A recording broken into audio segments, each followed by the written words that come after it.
So Carolyn, I'm going to begin and then you're going to take over, right? After I'm finished. So, but jump in if you want to share. So I'm Laurel Donnellan, and we're going to introduce ourselves in a minute. Then we're going to talk about work. I'm going to lead our discussion about work and changing careers. And Carolyn's going to talk about wealth and help us reflect on wealth. Then we're going to wrap up and talk about next steps. And along the way, if you have questions, we have a small group, so feel free to ask questions. I'm the founder of Compassionate Leader Circle. I'm also a contributor at Forbes.com. I write about compassionate leadership.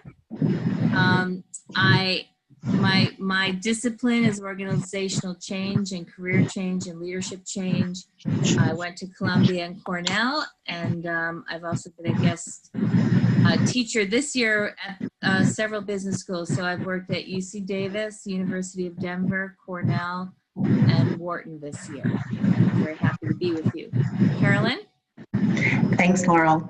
My name is Carolyn Wetzel. I'm a certified financial planner and private wealth advisor, and I've been working in the financial services industry for about 20 years. From an education perspective, I went to both Cornell as well as University of Connecticut, and I'm passionate about providing people information so that they can make informed financial decisions. And this topic today has an extra significance because I personally initiated a professional transition. So I love to be there to guide others, to support others as they make their own decisions around their financial and professional futures. So a Compassionate Leader Circle and whatever programs we offer, we always provide curriculum, coaching, and contemplative practices. So Carolyn and I decided to start our evening together with just a short breathing exercise. So if you feel comfortable, close your eyes and get comfortable and just breathe through your nose. Try not to change your breath. And if you do have your speaker on and you have some background noise, you might just want to mute your microphone so we can all be in quiet. That's great, thank you.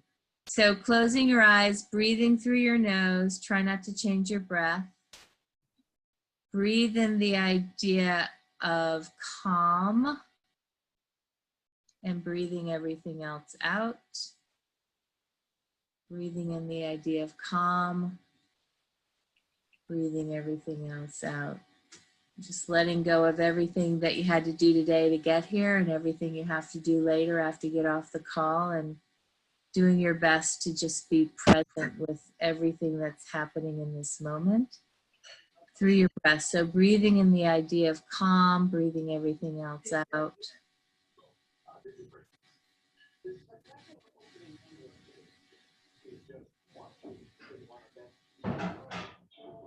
Letting that idea of calm land in your heart and take on a color if you can.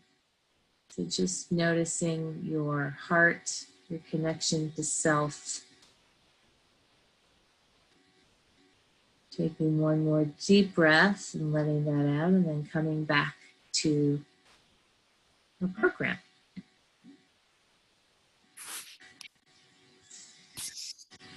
So for the last 22 years, I've been helping people transition from just a job to work that they love. I started this process I was in graduate school. I started interviewing people that loved their work. I call them the super satisfied.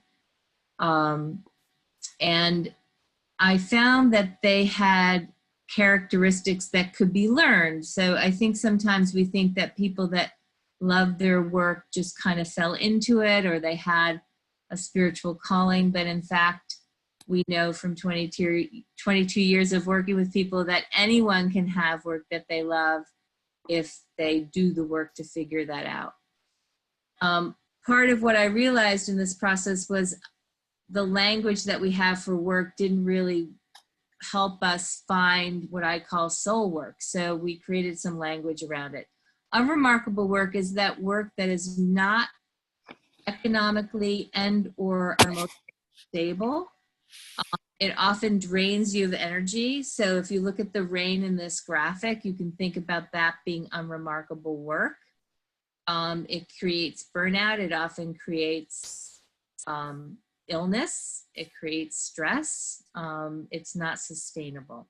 Underneath the remarkable work umbrella are two types of work that we'd like our clients to move into if you're doing unremarkable work. The first is bridge work, and the second is soul work. Soul work is really the goal of when we work with clients, is figuring out what is the absolute best use of your passions and purpose.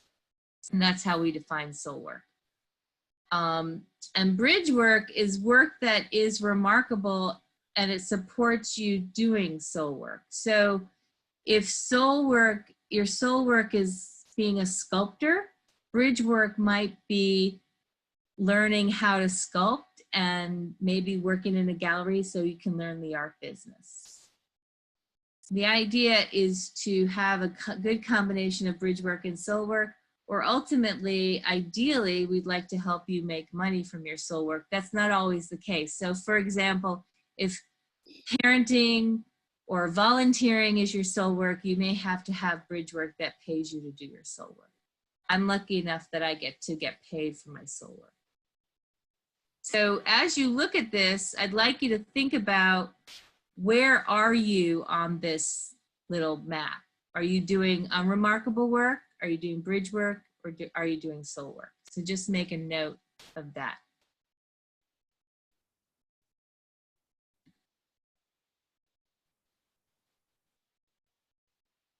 So another model that we have in helping people transition from just a job to work that they love is what we call our pivot with purpose types. And we have 7 types. And as I go through this, I want you to think about which type you are, because there's a strategy that goes with each type. So if you are a learner, it means that you know you need to make a change, but you might not know what. So it's about learners, it's about really being open to what's next and being in the discovery and really leaning deeply into discovery. If you don't know which type you fit into, I always say default to learner. Learner is a good place for you to be. Likers are people that like their job, but they want to love it. So sometimes we work with people on resculpting their current business or their current job in that category. Leapers are people that are already in a transition. So you may be in a job search, or you might be someone who wants to switch divisions or switch roles in your company.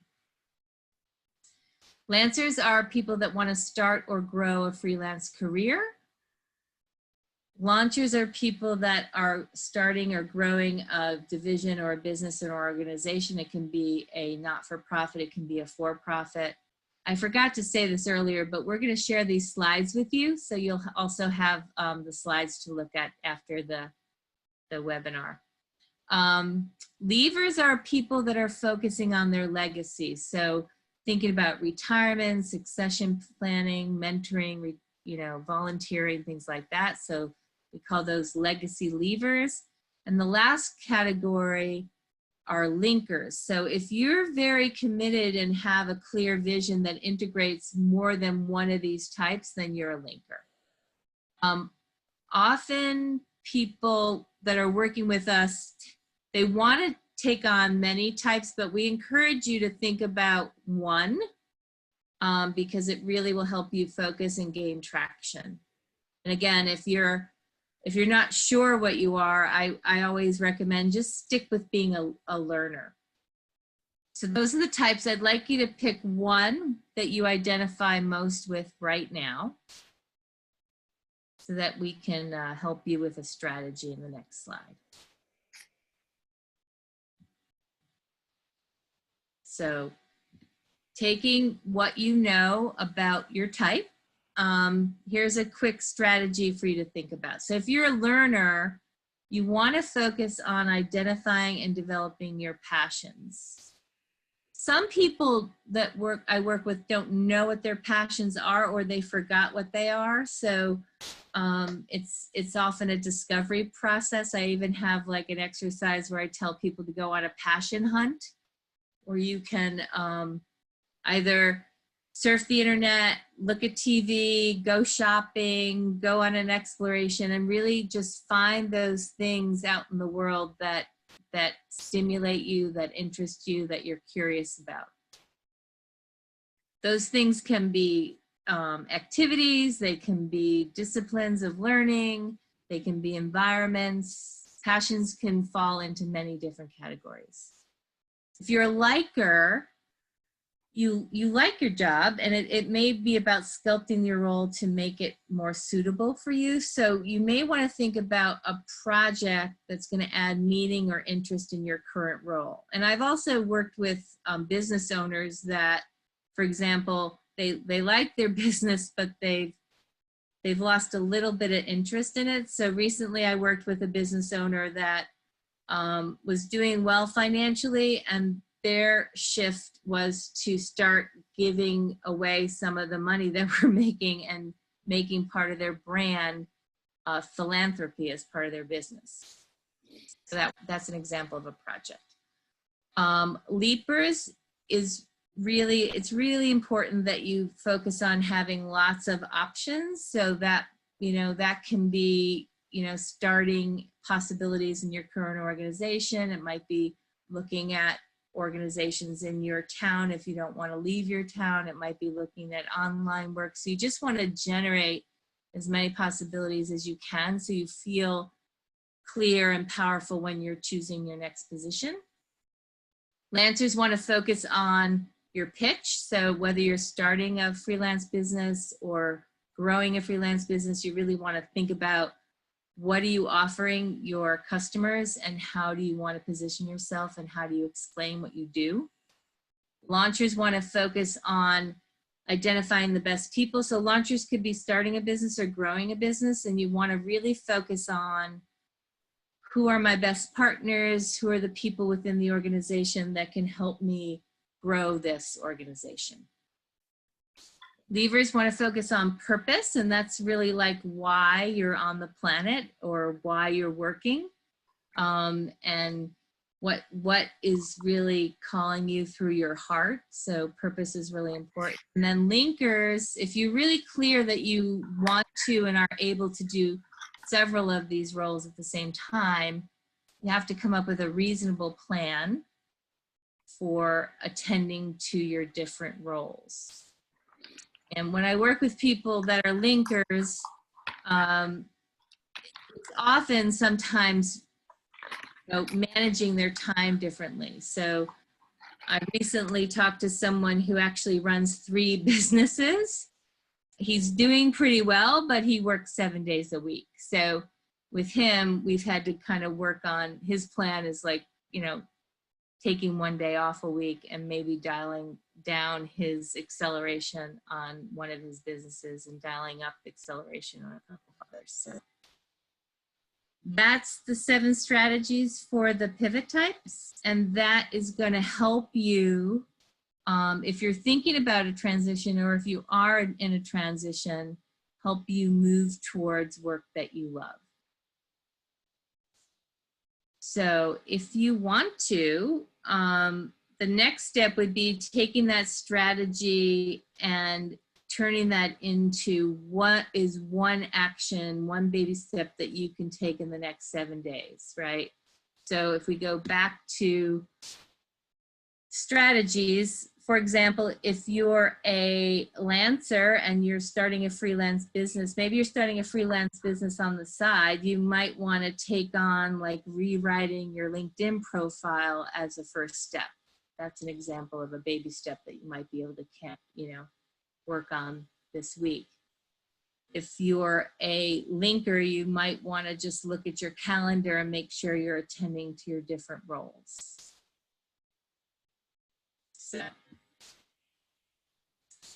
that's what I'd like you to do, is write down your pivot type and the baby step that you're going to take on in the next 7 days.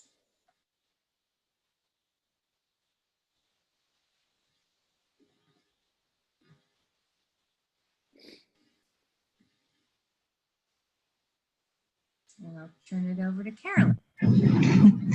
Thanks, Laurel. Now that we've spent a little bit of time talking about strategies for aligning your head, heart, and work, I'd like to pivot with you and do a reflection on how we can align heads, hearts, and wealth. And for many people, this way of thinking is a radical mindset. Admittedly, for many people, topics of wealth and money stir up a variety of emotions. By way of example, there was a study done earlier this year among 2,000 Americans, and 20% of them, 1 in 5, would rather spend 1 hour in jail than create a 5-year financial plan. So I offer that to you not to introduce additional emotion or anxiety, but simply in this moment as we pause and pivot and think about wealth, to acknowledge the reality that for many people, this topic stirs up many different reactions. And I want to commend each of you, because as you already may be navigating professional change or contemplating a change in career, those decision points already introduce a lot of different anxieties, and I want to commend you for including wealth considerations in this moment, in this evening with Laurel and me. Secondarily, as we think about wealth and as I offer you some perspectives, I want to be very clear in how I define wealth. I look at wealth as clarity around your total financial picture. Being wealthy is not the same as being rich. While I'll elaborate on it shortly, being wealthy, put most simply, means you know what's important to you, and you are intentionally moving your money, managing your finances in a way that you understand what you're doing and why, and you're doing it with a level of confidence, comfort, and control. Humorist Will Rogers once said, "Too many people spend money that they don't have on things that they don't like to impress people that they don't really care about." That's not what we're talking about. And especially here for you as professionals in transition, what I want to remind you now in this moment, as you contemplate and navigate many moving pieces in your life, you can look at your perspective on wealth as an anchor, as a foundation, and as a building block to help you navigate and guide and write your next chapter professionally. So in light of that framework with wealth, I'd like to turn with you to the next slide. What does being wealthy look like? Being wealthy means having clarity on your total financial picture. Now, this is not rocket science, but for too few of us, with so many things happening in life, we lose sight of what our total financial picture looks like. And when you're a professional in transition, it's more critical than ever to distill down all the moving pieces into the key fundamental building blocks and understand that which you control and those things that you can't control, so you can be most effective in your professional decision making. As detailed here, your total financial picture, at the heart of it are 4 components. What are your sources of income? What are the items you choose to spend your money on? What are those items you choose to own? And what are those obligations that you are owing something to, and on what terms? And the reason why I reinforce and distill this down in this moment is that when you're a professional in transition, the ways in which those 4 components of your financial life have perhaps been managed to date may necessarily need to be revisited, changed temporarily, or potentially altered in the intermediate or longer term. And how are those 4 components most often supported, reinforced, and managed over time? I like to think of them as the 3 Ps: the people, the processes, and the plans. Who are the people from whom you derive your income today? What are the processes that you oversee to ensure that these 4 components of your financial life, A, exist, and B, continue to be manageable on not only a day-to-day basis when you're not changing careers, but how do they necessarily perhaps need to adjust when you are going through a professional transition? And thirdly, what are the existing plans you may have in place normally before a major professional transition happens? And how will those plans potentially need to adjust as your time during the workday changes as well? Key thing here to emphasize is that your total financial picture is comprised of 4 elements: income, expenses, what you own and what you owe, and people and processes and plans that are continuously dynamic, continuously in flux. And when you are in transition and you're balancing all these variables that are moving and you wonder, what can I control? What are my finances all around? Think of this picture. This is how it all comes together. And as we go to the next page, when I talk about variables, when I talk about things to control, I'm talking about this both as a fiduciary, and for clarity, a fiduciary in the financial services industry means your best interest. So I offer you this perspective not only because I'm a designated fiduciary, but also as someone who's gone through this herself personally. So when you're going through a professional transition, identify and manage those things you can control, and acknowledge those things you have different degrees of influence over time. So as illustrated here, looking from left to right, those things in your control, those things in the green, include your savings, your spending, your choices around investments you have made to date, and you will continue to make going forward as you both navigate the immediate transition and sustain it over time. Choices around insurance that you're making. Perhaps you are covered by your current employer, and perhaps coverage may need to look different in the intermediate term as you're doing bridge work like Laurel talked about, and how that may change over time. And additionally, debt management. These components of total control as you're navigating and prioritizing your professional transition, take comfort that these are the things that you can actively manage. And some people will say to me, look, Carol, there are so many things changing. How can I truly manage my savings or my spending? And I'll say to them, think of it this way. Think of it as a friend of mine told me when she was in a yoga class. Discipline is a matter of self-love. It's the idea that you are taking enough care of yourself so that you can then be there, be present, and be active in the other parts of your life. So even though it may feel a bit out of control, give yourself the freedom and space and self-love and discipline to introduce and use those behaviors you can to retain the total control over those things you have control over today.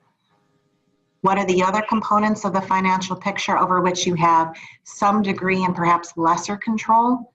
The style of work, the duration of work, the earnings and the longevity. And this is what Laurel also alluded to and talked about when she talked about the different styles of work available to you as you try to align your head, heart, and work.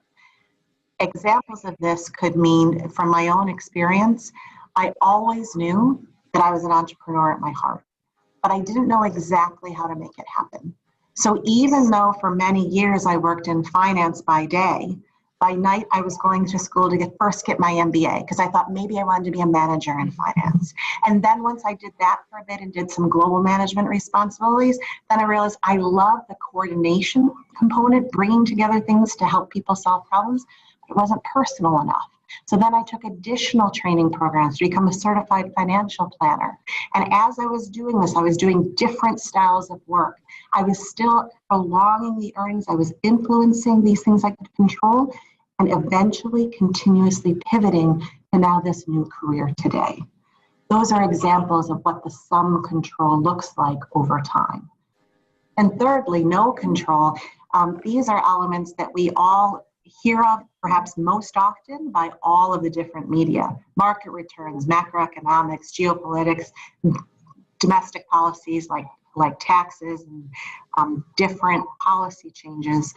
The thing to emphasize here is, while these things will absolutely influence all of us in some way, shape, or form, when you as a professional in transition have a limited amount of time, energy, and money, acknowledge that this may influence your future, but when you have that limited time, energy, and money, focus on those things you can control to set yourself up for sustained financial success over time. As we then consider that control continuum, with you, I'd like to go to the next page and say, okay, what is it that professionals in transition then can control? What are the things that are most important to control? And this is where I took a bit of creativity again from professional training as well as personal experience. And I call it the 5 financial Bs for the professional in transition. And why 5 Bs? Well, 2 reasons. I thought 5B was a little differentiating and fun. And quite honestly as well, when you're a professional in transition, you're as busy as a bee. If you're not doing your current job or finding the next job, you're trying to just pay the bills, you're dealing with your regular team, you are busy at all times. So what are the 5 Bs that are critical from a financial perspective for professionals in transition in particular to focus on? The first is buddies. And I say this because we all know that there are people in our lives who necessarily have both a direct and an indirect dependency on us and the financial opportunities we provide them. This can be anything from a spouse or a life partner or a child, or many people are in what today is known as the sandwich generation, whereby you might have potentially nearly independent children at the same time having aging parents, neither of whom you necessarily have a day-to-day commitment to, but each of them is going through major life changes, and you may need financial assistance out of your own routine as well. So buddies says to the professional in transition, who are those important people in your life that either today already or those people you anticipate in the intermediate future for whom you have an existing or an anticipated financial obligation. And those are the people you need to think about and manage expectations with around how your financial ability to assist may be changing. From my own experience, this person for me most critically was my husband. And when we moved as a team from Carolyn the entrepreneur, always trying to figure it out, to now the time is right to move from that global corporate executive role into a private wealth advisor, we had many difficult, honest dialogues around what does that total financial picture for us look like, and how will that necessarily change for the next 6 months, 2 years, and 5 years. That's what I'm talking about with buddies and the professionals in transition. Budget. This is straightforward, but perhaps one of the most challenging components for many professionals in transition that I am aware of. And the reason why it's so difficult is not only, as I mentioned earlier, emotionally, that it's a tough topic for many people, but quite practically, when you're a professional in transition, you're dealing with so many unknowns, it's hard to quantify what those incomes and outflows look like over a period of time. So how can a professional in transition achieve effectively this critical component of budget? There are a lot of different strategies, and this is where you have to go with your gut. For some people who enjoy the detailed, tedious way of managing a budget, an Excel spreadsheet where you can track information over time may meet that need.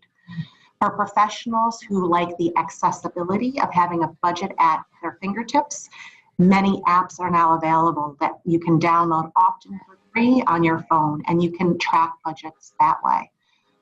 In my own personal experience, as my husband and I were navigating my own professional transition, we flipped the budget paradigm on our own experience, and we said as a team, what are the things we absolutely need to pay for, and everything else has to make a business case. And I'm serious. We knew things like our housing costs and our general grocery costs and the general day-to-day, but everything else, it really needed to be on a prioritized basis. And that's how we came up with the budget. So budget will look necessarily different for different people, but it just needs to happen. Business impact. What does that mean? Depending upon the type of professional experience you've had to date, the business impact part of professionals in transition may include the technical tax implications of your future change. So by way of example, if you've been a W-2 employee for an organization and you're now contemplating a side hustle or a gig or starting your own firm or going into a partnership with other professionals, all of those new, different, potential different styles of businesses and business models may conjure up different tax implications, different business planning implications. And so as a consequence, the key thing I'm just trying to highlight to you is balance your desire for the professional transition, not only with your current vision for what it looks like, but consult and consider the tax and business impact implications before going too far down the line. So that way you're aware of your total financial impact of the professional change. Fourthly, benefits. Many professionals, whether it's a transition they have initiated or has been imposed on by them, by the organizations they're currently part of, often prioritize as their next chapter, what will the new salary be? How does that take-home pay compare to the take-home pay I had before? Because many people are compelled to ensure they can continue to sustain the quality of life they have become accustomed to. But here, while it is important to ensure that you are your own advocate and that you are paid what you are worth and are contributing, there is more that goes into the financial picture than the dollar value that goes into your bank account. This is where I highlight to you things like health insurance, life insurance, disability insurance, and other employee stock option and deferred compensation considerations. Ensure that as you make your decision around if you are choosing to leave on your terms and wherever you end up, that you're cognizant and aware that there are other components in addition to the salary to both understand and make informed decisions around. By way of example, different deferred compensation structures, if you have been privileged to have access to them to date, you will be able to derive benefit from differently depending upon their vesting schedules and tax structures. So please consider benefits as the fourth of 5 financial components. And lastly, buffer. Buffer here is the professionals in transition specific version of what all people should have, which is emergency savings. And if you've read personal finance, if you've monitored this space, you know that different financial specialists will say, oh, you need X amount of money, or you need certain number of months of savings. For professionals in transition, from my own experience, I would say there is no golden number, but instead have as much available as that buffer as possible. Generally speaking, for professionals not in transition, for a typical individual, they're recommended to have anywhere for 3 to 6 months worth of savings. But just know that for reference, the goal here as a professional in transition is to ensure there is enough of a buffer or a cash reserve so that you can tap into that as needed as you navigate the change. So in sum, the 5 B's for that professional in transition: buddies, budget, business impact, benefits, and buffer. And as we go to the next page then, following Laurel's lead, I'd like to invite you to consider, as you anticipate and continue to navigate your own professional future, which of these 5 financial B's will you focus on first?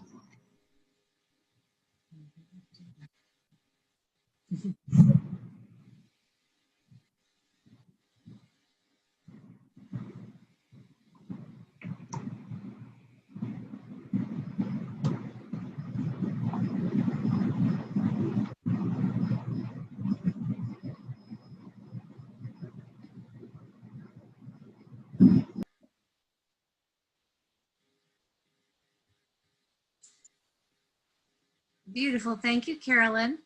So now we're just going to spend the rest of the time answering any questions you might have about anything that Carolyn and I can address. I did get one question through chat that I'd like to answer.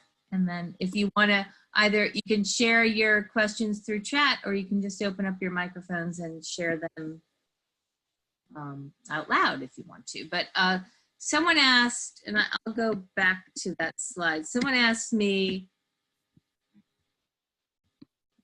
which one of these pivot types is the hardest to move through. And that's a great question. I've been helping people move through these pivot types to their next chapter for 22 years. And I think every situation is different, and it's easier to navigate through a chapter or a pivot if A, you have help, and B, you know yourself well. So sometimes people come to me and they're completely lost and they're really frustrated and they don't know their purpose and they don't know their passions, and we help them through that.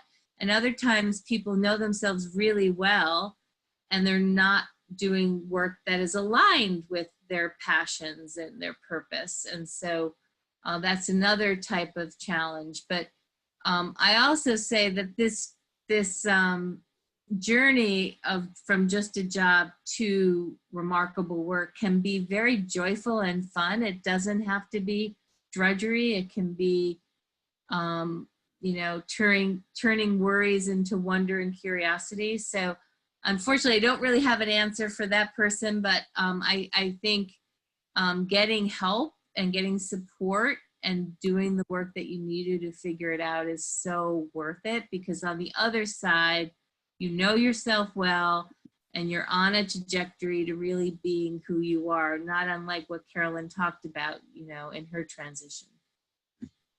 So I hope that answers your question. And if it doesn't, I hope you'll ask me another question.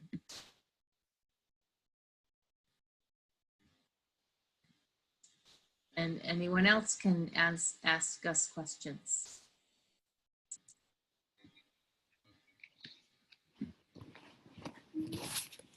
Any other questions or concerns? Whoops, I'm having a little difficulty with my curiosities, questions.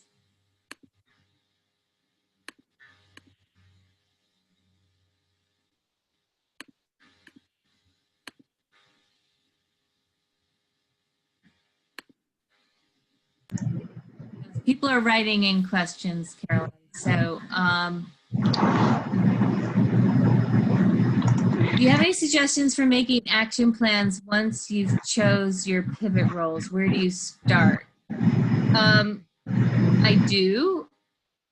I think, you know, once you start with your pivot type, I think you can, you know, start with that strategy that I gave you, but also delving into that particular pivot type, starting where you're at. So for instance, you might be a learner, but you have some experience with what you like and what has worked in the past. So you can start with your past and you can look at your present and then imagine your future. So whatever pivot type you are, the transition process is really thinking about your past, your present, and your future, and also looking at your wealth and where you are at financially, like, you know, and dealing with all the things that Carolyn talked about. Obviously, like if you don't have a big buffer, it may not be the time to go get your MBA. Right? Yes. I always say, like, take a little inventory of where you are with your health, where you are with your work, where you are with your relationships. You know, you can't make a big transition across the country if you have 2 little kids and a husband in New York, right? And then your wealth and how you're making money and how you're, you know, planning to take care of yourself and your family, those are all really important. So start there. Great questions. Any other questions? I received a question here that perhaps I'll answer, and I'll also Okay, invite great, you great. to answer as well. And a question was, of the 5 Bs from my own transition, which was most challenging and why? And from my own experience, I found the budget the most challenging. And the reason why I found it the most challenging was because I understood, generally speaking, what my incomes and expenses were in my old lifestyle.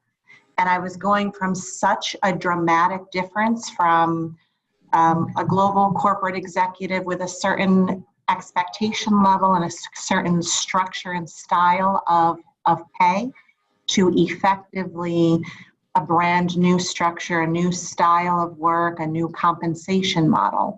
And for me, given that there were so many variables and moving pieces, it was hard for me to prioritize the inflows, the outflows, and what it would look like.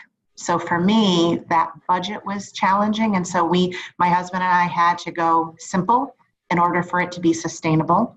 And it became all about what do we have to do? And everything else had to be a business case. He's an engineer, so it all had to be a business case.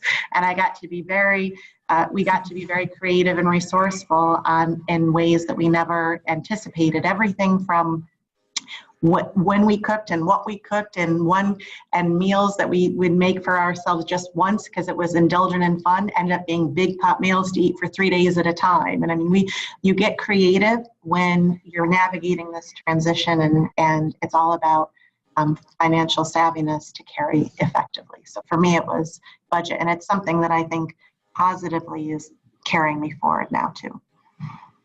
And Laurel, I don't know from your experience and your transition as well, were there any of the 5 Bs that spoke to you that you as well? Well, I think I still need all 5 right now. So I'm whether you're in transition or you just if you want to have an abundant life. I think I do appreciate what you're saying about budgeting, and I think having a dream really will help you have boundaries. And so that's why, I think our work together really works well together, because I just got reacquainted with an old friend over the last couple of days, and she and her partner have this big dream for something they want to create. So they're so creative. They rehabbed a RV and made it into a tiny house. How cool. And they, for $17,800, have a beautiful home in Austin in a tiny house park, no mortgage, no debt, low expenses, and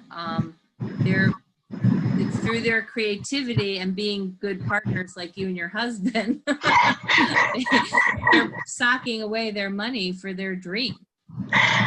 I love that example, Laurel, and I thank you for sharing, because that is exactly what we're talking about here.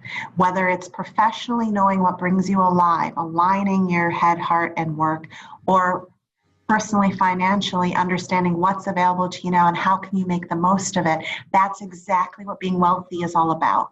And they're so happy. Yeah, they're so happy. exactly. Like, I know people who have giant houses and several houses and so much stuff, and they're like drowning under their stuff, right? Exactly.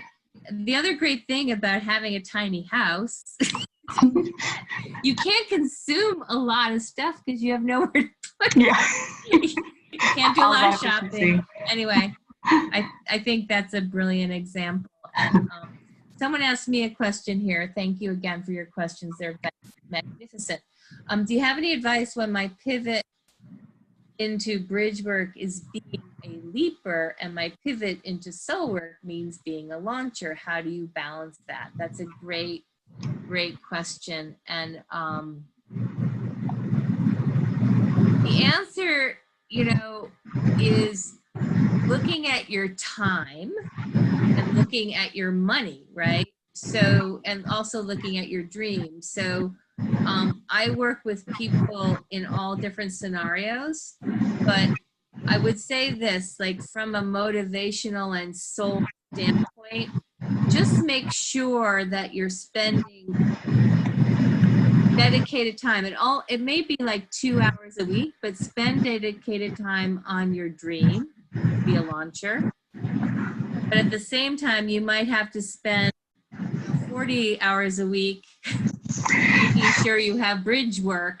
And then, you know, as you get stable with your bridge work, you might be able to carve out more time for your soul work. As an entrepreneur and as someone who started a lot of different businesses, someone told me once that starting a business will cost you twice as much and take you twice as long as you think. And my experience is it's kind of 10 times as long and 10 times. Maybe other people are just smarter than me though. But I think embracing your job search and embracing the soul work and just managing your time in a way so you don't feel overwhelmed, but you're feeling fed emotionally. I hope that helps you. And any other questions?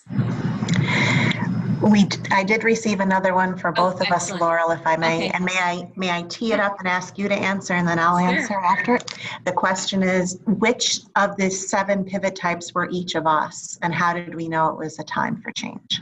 Oh, nice. You want me to start? Please.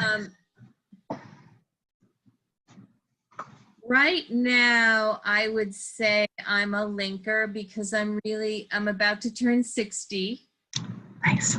And I also just started a new company 9 months ago. So I'm a launcher. I took a company that I had and rebranded it and making it a bigger company. So Compassionate Leader Circle, even though it's work I've been doing for 22 years, it's a new brand, a new company, a new team.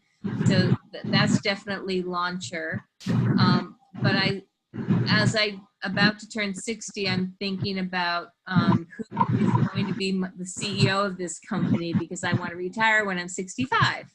So I have 5 more years to get my replacement. And I'm thinking also a lot about my nieces and nephews. And that's why I'm in Texas right now. I don't have my own children, but I want to create a legacy for them and just spending time with them. So that's me. How about you, Carolyn? Well, I identify, I'm looking at, may we navigate back together to the slide? I have my printout, but I identify most with linker. Oh, sorry. You didn't memorize my 7 pivots? No, I printed it out because I love to write on it, but the linker is what resonates most quickly and mostly with me. And the reason why is because of the ones above, I liked what I was doing. It was previously problem solving, using financial concepts to help people be resourceful and do things differently. I love that part of the financial part of the role. But what I needed, what I was seeking was something around what's next. And it's part of the lever. But for me, I had some fairly significant health issues happen in a short period of time that prompted me to say, what is this work all about? And in my work and problem solving, is there a way I can deliver greater value, have greater impact in the work that I'm doing? So it feels to me a linker because I was liking it. I had a sense that it was entrepreneurial and I wanted to focus on connectivity over time, no matter what. So. Great questions. Any other questions?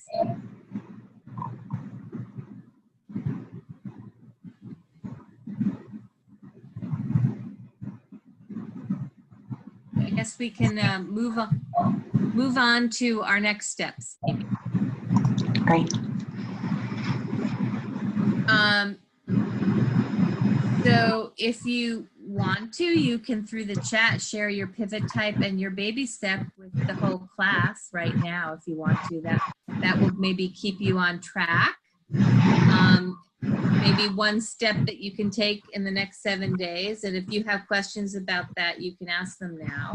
And then also the 5 financial Bs, which will you focus on first? So if you want to, you can go ahead and share that in the chat. As we wrap up here, we want to thank you for your time on a November evening. We have a special invitation. So we will be sharing with you follow-up emails and giving you the slide deck that we shared tonight. And we will also be offering a complimentary 30-minute consult. So if you want to discuss more about career and aligning your work with your head and your heart and your pocketbook, you can talk to me. And if you want to learn more about your financial planning, Carolyn will be happy to spend time with you as well. So we're very happy to offer that. Any other questions or closing remarks?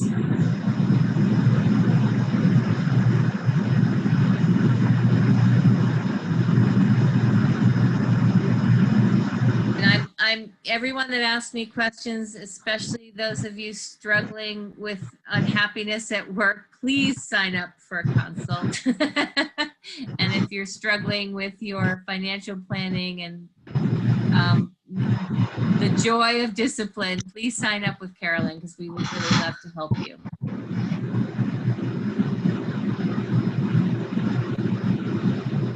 Thank you for sharing your evening with us. Carolyn, do you want to say anything else to close? I thank you for the privilege of this moment, for the opportunity to share and learn together, and I wish you continued information, insight, and courage as you navigate the professional transition. It's an adventure for all of us, and Laurel and I are right here. So thank you. Yeah, thank you. And thank you for your participation and all your good questions. And we'll see you soon. Thank you. Thank you.